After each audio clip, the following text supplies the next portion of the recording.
Hello students, स्वागत है आप सभी का फिर से मेरे इस यूट्यूब चैनल पे जिसका नाम है डीसी क्लासेस।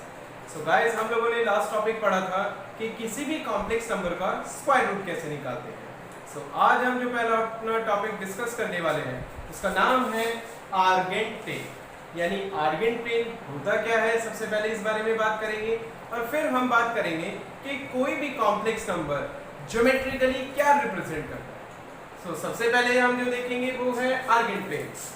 अब दोस्तों, आप सभी को याद होगा, आप सभी ने 9th क्लास में एक चैप्टर पढ़ा था कोऑर्डिनेट ज्योमेट्री, जिसमें आप सभी ने पॉइंट्स को प्लॉट करना सीखा था। जैसे आप लोगों को याद होगा कि अगर आपसे कहा जाए कि इस पॉइंट को प्लॉट करके दिखाओ, तो सबसे पहले हम एक्स एक्सिस में देखते हैं कोऑर्डिनेट, दैट इज यहाँ पे एक्स कोऑर्डिनेट है 1, यानी ये रहा वो पॉइंट। सिमिलरली देन हम देखते हैं वाई एक्सिस का coordinate, that is 2। So origin से पहले 1 पे जाएंगे, वहां से फिर 2 पे जाएंगे, तो ये पॉइंट हमारा ये कोऑर्डिनेट रिप्रेजेंट कर रहा है। सो ये हमने पढ़ा था कि किसी भी कोऑर्डिनेट को कोऑर्डिनेट प्लेन पे कैसे रिप्रेजेंट करते हैं। सो उसी तरह अगर किसी कॉम्प्लेक्स नंबर को हमें रिप्रेजेंट करना हो तो उसके लिए हम आर्गेंट प्लेन का यूज करते हैं। अब अगेन आर्गेंट प्लेन में भी दो एक्सिस होती है, एक होती है हमारी हॉरिजॉन्टल एक्सिस जिसको हम रियल एक्सिस बोलते हैं। सिमिलरली एक होती है हमारी वर्टिकल एक्सिस जिसे हम बोलते हैं इमेजिनरी एक्सिस। अब हमेशा याद रखिएगा कि कोई भी कॉम्प्लेक्स नंबर हमेशा होता है हमारा a plus iota b form में, जिसमें a होता है हमारा रियल पार्ट और b होता है हमारा इमेजिनरी पार्ट। सो याद रखिएगा, अगर हमें रियल पार्ट को प्लॉट करना है तो हम उसे रियल एक्सिस पे प्लॉट करेंगे। उसी तरह अगर हमें इमेजिनरी पार्ट प्लॉट करना है तो हम उसे इमेजिनरी एक्सिस पे प्लॉट करेंगे। सो फॉर एग्जांपल, जैसे आप लोगों को एक कॉम्प्लेक्स नंबर गिवन है, लेट्स से 2 प्लस आल्टा, और आपसे कहा जाएगा इसे आर्गेंट प्लेन पे रिप्रेजेंट करो, तो सबसे पहले हम स्टार्ट करेंगे हमेशा ओरिजिन से और सबसे पहले देखेंगे हम कि उसका रियल पार्ट क्या है। सो इस कॉम्प्लेक्स नंबर का रियल पार्ट है 2। सो ऑरिजिन से 2 जाने के लिए, और 2 रियल पार्ट है तो रियल एक्सिस पे प्लॉट करेंगे। सो ऑरिजिन से 2 जाने के लिए हम राइट साइड मूव करेंगे। सो ये रहा हमारा 2। देन हम देखेंगे इमेजिनरी पार्ट, और इमेजिनरी पार्ट आल्टा का कोफिशिएंट होता है और वो यहाँ पे 1 है। सो 2 के बाद हमें 1 जाना है इमेजिनरी एक्सिस पे, तो ऊपर की तरफ जाएंगे। सो ये जो पॉइंट है हमारा, ये है 2,1। अगर आप इसे कॉम्प्लेक्स फॉर्म में बोलना चाहोगे, सो this point will be 2 plus ultra. तो यहाँ पे आप देख सकते हैं दोस्तों कि कोई भी कॉम्प्लेक्स नंबर आर्गेंट प्लेन पे एक पॉइंट रिप्रेजेंट करता है। मतलब अगर आपसे पूछा जाए कि बताओ कोई भी कॉम्प्लेक्स नंबर ज्योमेट्रिकली क्या रिप्रेजेंट करता है, तो आप लोग क्या बोलेंगे कि कोई भी कॉम्प्लेक्स नंबर आर्गेंट प्लेन पे एक पॉइंट को रिप्रेजेंट करता है। क्लियर है सभी को? इसी तरह आप कुछ और एग्जांपल भी देख सकते हैं। फॉर एग्जांपल, जैसे अगर आपसे कहा जाए कि 1 माइनस 3 आइटा को रिप्रेजेंट करो, तो ध्यान से देखिएगा। अगेन सबसे पहले हम ओरिजिन से स्टार्ट करेंगे और देखेंगे रियल पार्ट क्या है। जैसे कि आप सभी देख सकते हैं यहाँ पे इस कॉम्प्लेक्स नंबर का रियल पार्ट 1 है, तो 1 के लिए मुझे राइट साइड मूव करना होगा 1 डिस्टेंस, ये आ गया हमारा 1। सिमिलरली आप इमेजिनरी पार्ट देखेंगे, तो यहाँ पे इमेजिनरी पार्ट -3 है, सो -3 के लिए हमें नीचे जाना होगा। So this point will represent 1 minus 3 iota. So इसी तरीके से हम किसी भी कॉम्प्लेक्स नंबर को आर्गेंट प्लेन पे रिप्रेजेंट करते हैं। अब दोस्तों, आप लोगों को याद होगा कि आप लोगों को किसी भी कॉम्प्लेक्स नंबर का मॉड्यूलस निकालना भी आता है, जिसका डायरेक्ट फॉर्मूला होता है under root of a square plus b square. अब जरा हम एक काम करते हैं, इस कॉम्प्लेक्स नंबर का मॉड्यूलस निकाल के देखते हैं। So this will be under root of 2 का square plus b square, that is 1 का square. This will be under root of 4 plus 1, that is under root of 5। अब हम बात करने वाले हैं कि ये जो मॉड्यूलस होता है किसी भी कॉम्प्लेक्स नंबर का, ये आर्गेंट प्लेन पे क्या रिप्रेजेंट करता है। तो ध्यान से देखिएगा, ये जो हमारा कॉम्प्लेक्स नंबर था ये इस पॉइंट को रिप्रेजेंट कर रहा है। अब मैं क्या कर रहा हूँ, इस पॉइंट को ओरिजिन से ज्वाइन कर रहा हूँ। So let's say this is OA। सो इस कॉम्प्लेक्स नंबर का जो मॉड्यूलस है √5, ये एक्चुअल में हमारा क्या रिप्रेजेंट करता है, OA डिस्टेंस को, दैट इज ये डिस्टेंस। यानी अगर कोई कॉम्प्लेक्स नंबर का आपको मॉड्यूलस पता है तो आप बोल सकते हो कि आर्गेन प्लेन पे वो जो पॉइंट होगा उस पॉइंट का ओरिजिन से जो डिस्टेंस होगा वो उसके मॉड्यूलस के इक्वल होगा।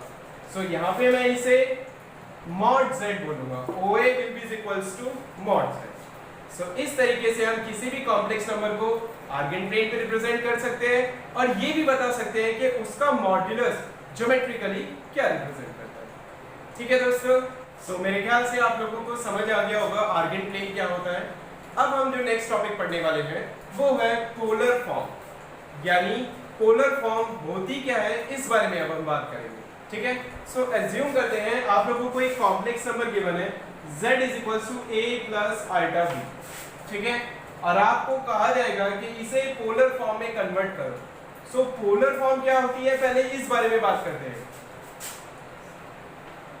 ये यहाँ पे मैं आर्गेन प्लेन बना रहा हूँ जिसमें ये हमारी रियल एक्सिस है and this one is imaginary axis. So थोड़ी देर के लिए मान लेते हैं कि ये कॉम्प्लेक्स नंबर इस पॉइंट को रिप्रेजेंट कर रहा है, दैट इज a, b, और ये जो हमारा डिस्टेंस है ये है हमारा mod z। अच्छा दोस्तों याद रखिएगा पोलर फॉर्म में हम मॉड्यूलस को r से रिप्रेजेंट करेंगे। r और mod z दोनों एक ही चीज है, बस जब भी पोलर फॉर्म में कन्वर्ट करना होगा तो हम मॉड्यूलस के लिए वर्ड जो यूज करेंगे या later that will be r, that will be r। So let's see. अब दोस्तों मैं क्या कर रहा हूँ, यहाँ पे एक स्ट्रेट लाइन ड्रॉ करी मैंने और इसे एक ट्राइंगल बना दिया। अब जैसे कि आप सभी देख सकते हैं ये 90 डिग्री है, तो ये ट्राइंगल एक राइट एंगल ट्राइंगल है। Let's say this triangle is OAB। अब इस पॉइंट के कोऑर्डिनेट b के अगर a, b है तो मैं बोल सकता हूँ ये जो डिस्टेंस होगा हमारा this will B a and this distance will be b। अब ध्यान से देखिएगा दोस्तों मैं क्या कर रहा हूँ यहाँ पे, let's say this angle is theta. ठीक है, अब यहाँ पे मैं सबसे पहले साइन थीटा लगाने वाला हूँ। अब साइन थीटा का फॉर्मूला थोड़ा रिवाइज करते हैं। आप लोगों को याद होगा पाकिस्तान भूखा प्यासा एंड हिंदुस्तान हरा भरा। सो सबसे पहले आता है हमारा साइन, और साइन के नीचे यहाँ पे आ रहा है P/H, यानी साइन थीटा का फॉर्मूला होता है perpendicular upon hypotenuse. So perpendicular इस ट्राइंगल में है हमारी b अपॉन हाइपोटेनियस है हमारा, इसे यहाँ पे मैं बोल सकता हूँ r। तो यहाँ से अगर आप b की वैल्यू निकालेंगे so this will be r sin theta, इसे एज इट इज रखते हैं अभी।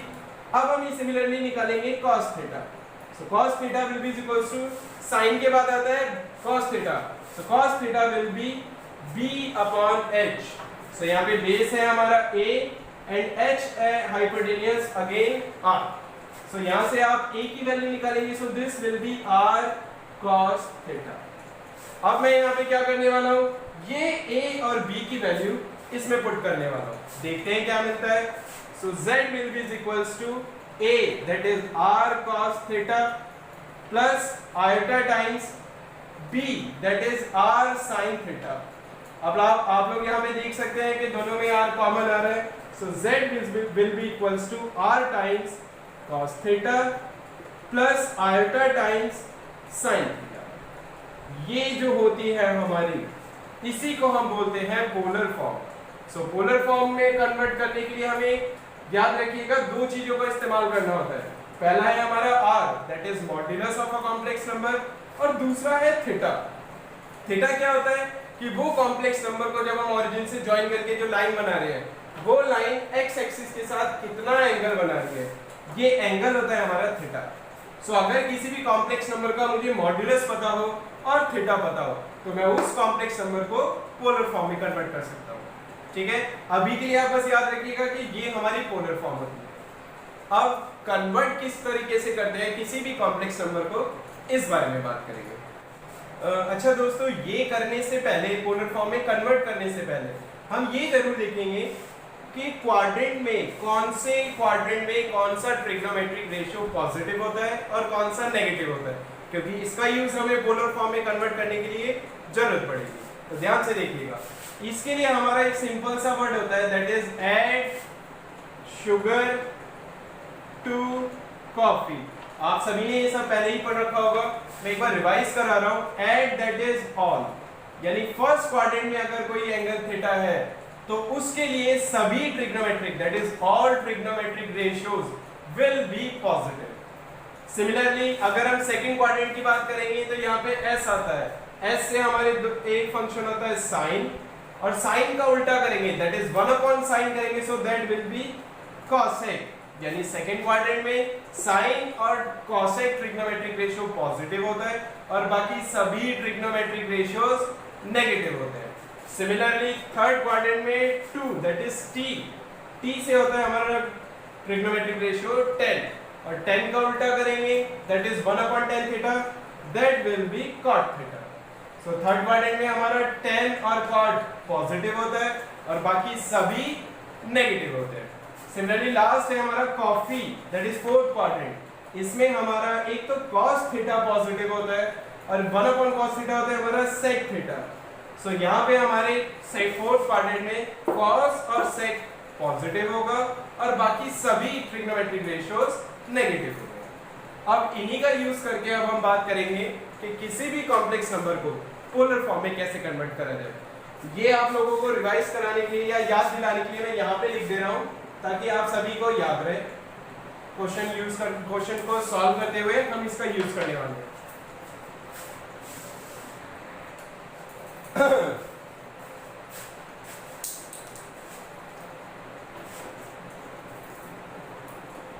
सो गाइस, किसी भी कॉम्प्लेक्स नंबर को पोलर फॉर्म में कैसे कन्वर्ट करते हैं, इसे हम एक एग्जांपल के थ्रू समझने की कोशिश करते हैं।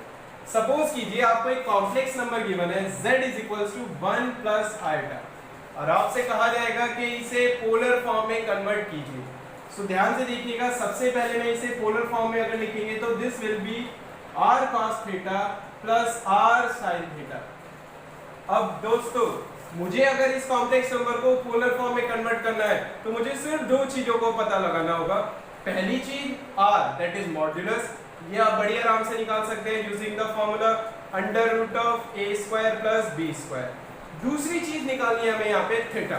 अच्छा, ये जो थीटा होता है इसे हम बोलते हैं आर्गुमेंट, ये वर्ड याद रखिएगा, आर्गुमेंट बोलते हैं इसे, argument of a complex number. So अगर मुझे मॉड्यूलस और आर्गुमेंट पता चल जाए तो मैं उस कॉम्प्लेक्स नंबर को पोलर फॉर्म में कन्वर्ट कर सकता हूँ। तो सबसे पहले जो हम बात करने वाले हैं वो है मॉड्यूलस के बारे में, दैट इज r। इसका सिंपल फॉर्मूला होता है √a² + b²। अब इन दोनों को पुट वैल्यूज करेंगे, सो दिस विल बी 1 का स्क्वायर + 1 का स्क्वायर व्हिच विल बी √2। यानी इस कॉम्प्लेक्स नंबर का हमारा मॉड्यूलस क्या हो गया, √2। अब हम बात करने वाले हैं थीटा कैसे निकालें।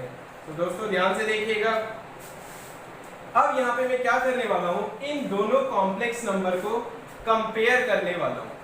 आप लोगों को मैंने एक टॉपिक पढ़ाया था, equality of two complex number, कि अगर दो कॉम्प्लेक्स नंबर आपस में इक्वल है तो उन दोनों के रियल पार्ट भी आपस में इक्वल होंगे एंड इमेजिनरी पार्ट भी आपस में इक्वल होंगे। सो यहाँ पे अगर मैं रियल पार्ट कंपेयर करूंगा तो यहाँ पे हमारा रियल पार्ट है r cos थीटा और लेफ्ट साइड हमारा रियल पार्ट है 1, मतलब मैं बोल सकता हूँ कि r cos थीटा 1 के इक्वल है। सिमिलरली r sin थीटा यानी इमेजिनरी पार्ट ये भी हमारा 1 के इक्वल है। तो सबसे पहले आप इसी तरीके से लिखेंगे, उसके बाद क्या करना है थोड़ा ध्यान से देखिएगा। इसके बाद मैं इसे फर्स्ट इक्वेशन मान रहा हूँ और इसे सेकंड इक्वेशन। अब मैं क्या कर रहा हूँ, सेकंड इक्वेशन को डिवाइड करूंगा फर्स्ट इक्वेशन से। ऐसा मैंने इसलिए करा, देखते हैं, r sin theta upon r cos theta will be equals to 1/1। So यहाँ पे r से r कैंसिल आउट हो जाएगा and sin theta upon cos theta होता है tan theta. So tan theta is equals to 1 आ रहा है। अब ये तो आप सभी को पता होगा कि tan थीटा हमारा 1 सिर्फ theta is equals to 45 degree के लिए होता है। और भी एंगल्स होते हैं लेकिन फर्स्ट क्वाड्रेंट में जो हम बात करेंगे that will B only 45 degree. तो यहाँ से मुझे थीटा भी पता चल गया 45 डिग्री और आई कैन से π/4। अच्छा ये चीज याद रखिएगा, यहाँ पे एंगल हमेशा पाई की टर्म्स में लिखेंगे, ठीक है। सो अब मुझे इस कॉम्प्लेक्स नंबर को पोलर फॉर्म में कन्वर्ट करना था। सो हमारा पोलर फॉर्म होता है z is equals to r cos theta plus i sin theta. So put करते हैं r और थीटा की value, so this will be z is equals to r, हमने निकाला था √2, सो √2 times cos theta that is cos pi by 4 plus iota times sin pi by 4। सो इस तरीके से हम किसी भी कॉम्प्लेक्स नंबर को पोलर फॉर्म में कन्वर्ट कर सकते हैं। क्लियर है सभी को? एक बार मैं रिवाइज जरूर कराना चाहूंगा। सबसे पहला हमारा काम क्या होगा, r की वैल्यू निकालना, ये तो सभी निकाल सकते हैं। उसके बाद जो मेन चीज आता है आर्गुमेंट निकालना। आर्गुमेंट निकालने के लिए हम क्या करेंगे, उस कॉम्प्लेक्स नंबर को जनरल पोलर फॉर्म से कंपेयर करेंगे और रियल पार्ट को आपस में इक्वल रखेंगे एंड इमेजिनरी पार्ट को आपस में इक्वल रखेंगे। देन उसके बाद हमेशा क्या करेंगे, साइन वाला पार्ट को कॉस वाले पार्ट से डिवाइड किया जाएगा। डिवाइड करते ही हमें एंगल भी मिल जाएगा हमारा, और जैसे ही एंगल पता चल जाएगा, मॉड्यूलस पता चल जाए, तो जनरल फॉर्म में पुट करेंगे and you will get the polar form. लेकिन दोस्तों ये क्वेश्चन थोड़ा इजी था। इजी इसलिए था क्योंकि यहाँ पे कॉस और साइन दोनों पॉजिटिव आ रहे थे, यानी यहाँ पे जो एंगल था वो फर्स्ट क्वाड्रेंट में था। अब अगर फर्स्ट क्वाड्रेंट में ना होके किसी और क्वाड्रेंट में एंगल आए या फिर इन दोनों में से एक वैल्यू नेगेटिव हो, तो किस तरीके से करते हैं, एक वो एग्जांपल जरूर करके देखते हैं, उसके बाद आपका ये टॉपिक भी क्लियर हो जाएगा। सो दोस्तों देखते हैं ये क्वेश्चन करके। सो यहाँ पे हमें एक कॉम्प्लेक्स नंबर गिवन है z is equals to 1 minus iota, और आपसे कहा जाएगा कि इसे पोलर फॉर्म में कन्वर्ट कीजिए। सो सबसे पहले हम इसे इक्वल टू रखेंगे r cos theta plus iota times r sin theta. अच्छा दोस्तों स्टेप्स बिल्कुल सेम रहेंगे जैसे हमने लास्ट क्वेश्चन में करा था, पर छोटा सा जो मॉडिफिकेशन आएगा वो अभी हम देखेंगे। सो दिस विल बी, सबसे पहले r की वैल्यू निकालेंगे, that will be under root of 1 का स्क्वायर प्लस माइनस 1 का square, and this will be again 1 plus 1 which is √2। So modulus निकालना तो बहुत इजी है। अब जरा आर्गुमेंट की बात करते हैं। तो सबसे पहले हम देखेंगे r cos theta, that is real part को मैं कंपेयर कर रहा हूं। So r cos theta will be equals to 1 and r sin theta will be equals to, देखिए यहाँ इमेजिनरी पार्ट इज -1। सो दोस्तों देखिए यहाँ पे इन दोनों में से एक नेगेटिव हो गया, ठीक है। अब ऐसे केस में देखते हैं क्या करेंगे। प्रोसेस अगेन वही सेम रहेगा, first equation and this one is second equation. Then second equation को डिवाइड करेंगे फर्स्ट इक्वेशन से, तो आपको r sin theta upon r cos theta is equals to -1/1। यहाँ पे मैं बोल सकता हूँ कि tan थीटा हमारा -1 आ रहा है। अब यहाँ देखिए tan थीटा नेगेटिव, तो अब हम बात करेंगे पहले कि कौन कौन सी क्वाड्रेंट में tan थीटा नेगेटिव होता है, उसी से हम आर्गुमेंट निकालने की कोशिश करेंगे। सो देख सकते हैं आप यहाँ पे add sugar to coffee, first quadrant में सारे पॉजिटिव है और थर्ड क्वाड्रेंट में भी tan पॉजिटिव है। सो अगर tan थीटा नेगेटिव है तो वो कौन कौन से क्वाड्रेंट में हो सकता है, या तो सेकंड क्वाड्रेंट या फिर फोर्थ क्वाड्रेंट। अब इन दोनों क्वाड्रेंट में से कौन सा क्वाड्रेंट होगा ये कैसे पता लगाया जाए, उसके लिए हम इनका यूज करने वाले हैं। सो दोस्तों आप देख सकते हैं यहाँ पे cos वाला पार्ट पॉजिटिव है और sin वाला पार्ट नेगेटिव है। सो इन दोनों में से कौन सा क्वाड्रेंट ऐसा है जिसमें cos पॉजिटिव और sin नेगेटिव, वो आप देख सकते हैं यहाँ पे C, that is fourth quadrant. यानी फोर्थ क्वाड्रेंट में आपका cos पॉजिटिव होता है और sin नेगेटिव होता है। तो यहाँ पे अभी आपको ये तो पता चल गया कि ये जो आर्गुमेंट है ये फोर्थ क्वाड्रेंट का है। अब देखिए दोस्तों किसी भी क्वाड्रेंट में एंगल किस तरीके से लिखा जाता है, उसके लिए ये बहुत इंपॉर्टेंट है, ध्यान से देखिएगा, इसे कहीं पे नोट भी कर लीजिएगा अलग से। फर्स्ट क्वाड्रेंट में तो हमेशा एंगल थीटा फॉर्म में लिखा जाएगा, जो भी एंगल होगा एज इट इज लिख देंगे। लेकिन अगर सेकंड क्वाड्रेंट में हुआ तो हम एंगल को लिखेंगे पाई माइनस थीटा, यानी 180 minus theta. Similarly third quadrant में अगर कोई एंगल होगा तो हम उसे लिखेंगे पाई प्लस थीटा, यानी 180 plus theta. Similarly fourth quadrant का जो हम लिखेंगे that will be 2 pi minus theta, यानी 360 माइनस थीटा। सो जैसे कि आप अभी देख सकते हैं कि हमने इसका बात कर रहा था, ये फोर्थ क्वाड्रेंट में आ रहा है, तो यहाँ पे जो एंगल होगा वो 2 पाई माइनस थीटा फॉर्म में लिखा जाएगा। अब इसके बाद जैसे ही आपको ये पता चल जाए कि किस फॉर्म में लिखना है, उसके बाद ये साइन जो है गायब कर दो, ये समझो मोमोमा है। अब ये सोचो कि tan थीटा 1 कब होता है, ये आप लोग इजीली बता सकते हैं 45 डिग्री पे, यानी यहाँ पे मैं थीटा की जगह क्या पुट करने वाला हूँ, pi by 4, that is 45 degree. So हमारा जो आर्गुमेंट होगा that will be 2 pi minus pi by 4। इसे आप सॉल्व करेंगे, सो यहाँ पे एलसीएम लिया जाएगा 4 and 4 into 2 pi will be 8 pi, 8 pi minus pi will be 7 pi by 4। सो यहाँ पे हमारा आर्गुमेंट दिया गया और मॉड्यूलस तो हम पहले निकाल ही चुके हैं।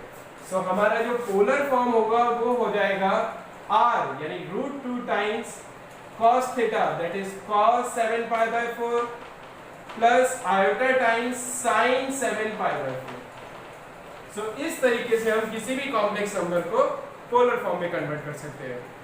सो दोस्तों ध्यान रखिएगा, अगर इन दोनों में से एक भी नेगेटिव हुआ तो हम सबसे पहले ये जरूर चेक करेंगे कि वो आर्गुमेंट या थीटा की वैल्यू कौन से क्वाड्रेंट में आ रही है, उसी के हिसाब से उसका एंगल हम लिखेंगे। अच्छा दोस्तों ये भी याद रखिएगा यहाँ पे कि अगर मान लेते हैं कि दोनों नेगेटिव होते हैं, तो दोनों जब नेगेटिव होते हैं तो यहाँ पे डिवाइड करते तो माइनस से माइनस कट के +1 आता। यहाँ पे दिमाग में आ सकता था कि भैया tan थीटा 1 तो 45 डिग्री पे होता है, लेकिन यहाँ पे 45 डिग्री पे नहीं चलेगा, क्योंकि फर्स्ट क्वाड्रेंट में ना तो cos थीटा नेगेटिव होता है ना ही sin थीटा नेगेटिव होता है। cos और sin दोनों नेगेटिव थर्ड क्वाड्रेंट में होते हैं, और यहाँ पे आप देख सकते हैं कि tan थीटा +1 है ना, तो वो थर्ड क्वाड्रेंट में भी प्लस होता है। सो इस केस में जो हमारा आर्गुमेंट होगा वो थर्ड क्वाड्रेंट में ही होगा। सो इस तरीके से आप आर्गुमेंट का पता लगा सकते हैं और उसका यूज करके किसी भी कॉम्प्लेक्स नंबर को पोलर फॉर्म में कर सकते हैं कन्वर्ट। अब दोस्तों इस पे बेस क्वेश्चंस प्रैक्टिस करके जरूर देखिएगा, क्योंकि क्वेश्चन से आप लोगों को और ज्यादा क्लियर होगा। Alright guys, so next topic जो हम पढ़ने वाले हैं वो है क्वाड्रेटिक इक्वेशन। इसमें हम सीखेंगे कि किसी भी क्वाड्रेटिक इक्वेशन के रूट्स किस तरीके से निकाले जाए। अब दोस्तों ये टॉपिक आप ऑलरेडी 10th क्लास में भी पढ़ चुके हो, और आप लोगों ने पढ़ा था कि कोई भी क्वाड्रेटिक इक्वेशन इन जनरल इस फॉर्म में होती है, that is ax² + bx + c = 0। और अगर आपसे इसके रूट्स निकालने को बोला जाए तो आप लोगों को एक सिंपल सा फॉर्मूला याद होगा, क्वाड्रेटिक फॉर्मूला, जो होता है हमारा -b + -√D अपॉन 2a। और यहाँ पे कैपिटल D होता है हमारा डिस्क्रिमिनेंट, जिसका फॉर्मूला होता है b² - 4ac। अब इसका यूज करके हम क्वाड्रेटिक इक्वेशन को सॉल्व करके देखते हैं। सो लेट्स से आपको एक क्वाड्रेटिक इक्वेशन गिवन है x² + x + 4 = 0। ये इक्वेशन मैंने इस टॉपिक के इस चैप्टर के फर्स्ट में भी लिखी थी। सो let's see this quadratic equation. यहाँ पे आप बोल सकते हैं a का वैल्यू होगा हमारा 1, d का वैल्यू भी होगा हमारा 1 एंड c का वैल्यू होगा हमारा 4। सो सबसे पहले हम d की वैल्यू अलग से निकाल लेते हैं। सो d will be equals to b² that is 1 का square -4 into a into c। सो यहाँ पे आप इसे सॉल्व करेंगे 1 - 16 which will be -15। तो ये हमें क्वाड्रेटिक इक्वेशन सॉल्व करने के लिए d की वैल्यू निकाली। अब ये d की वैल्यू हम इस फॉर्मूले में पुट करने वाले हैं। ध्यान से देखिएगा दोस्तों, यहाँ पे कुछ नया सीखने को मिलेगा। सो x will be equals to, अच्छा यहाँ पे मैं एक बार प्लस साइन लेने वाला हूँ और एक बार माइनस साइन लेने वाला हूँ। So this will B -b, b की वैल्यू है हमारे यहाँ पे 1, so this will be -1 plus √d, और d है हमारा -15 अपॉन 2a यानी 2 into 1 which is 2, और एक बार मैं लूंगा माइनस साइन यहाँ पे। सो this will be -1 minus √-15 upon 2a that is 2। अब दोस्तों आप देख सकते हैं यहाँ पे √ के अंदर नेगेटिव नंबर है, और नेगेटिव नंबर हो तो इसे हम रियल रूट तो नहीं, इसे रियल नंबर नहीं बोल सकते। सो ऐसे में आगे बढ़ने के लिए हम क्या करेंगे, अच्छा इसे मैं अलग से सॉल्व करता हूँ। √-15 can be written as √15 into -1, क्योंकि 15 की आप -1 से मल्टीप्लाई करेंगे तो वो -15 ही होता है। अब इन दोनों को मैं सेपरेट करने वाला हूँ। So this can be written as √15 into √-1। सो इस तरीके से मैंने दोनों को सेपरेट करा। अब दोस्तों आप जानते हैं कि ये होता है हमारा iota. So this can be written as √15 times iota. अच्छा ये चीज याद रखिएगा, बच्चे गलती करते हैं यहाँ पे ये आयोटा अंडर रूट के बाहर है, अंडर रूट के अंदर नहीं है। So this will become x is equals to -1 plus under root 15 iota by 2 and -1 minus under root 15 iota by 2। So इस तरीके से आप किसी भी क्वाड्रेटिक इक्वेशन को सॉल्व कर सकते हैं। और इसके जो रूट्स आए हैं ये आयोटा की टर्म्स में है, इसलिए हम बोलेंगे कि ये जो हमारे रूट्स है ये कॉम्प्लेक्स रूट्स है या फिर ये इमेजिनरी रूट्स है, ठीक है। अच्छा दोस्तों, इसमें एक चीज और नोट करने वाली है।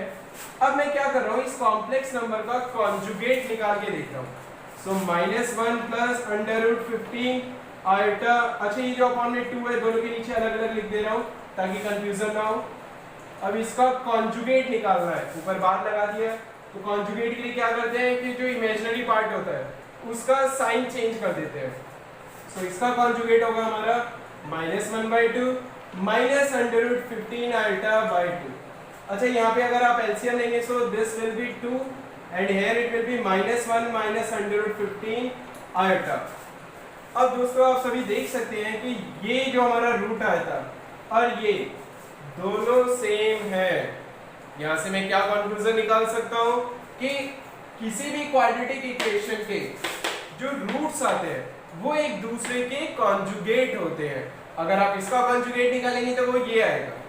तो यहाँ पे इस टाइप के क्वेश्चन आ सकते हैं कि अगर किसी क्वाड्रेटिक इक्वेशन का एक रूट 2 + 3 आयोटा है और आपसे पूछा जाएगा कि बताओ उसका दूसरा रूट क्या होगा, तो सिंपली आप क्या करेंगे, उस रूट का कॉन्जुगेट निकालेंगे and that will be 2 - 3 iota.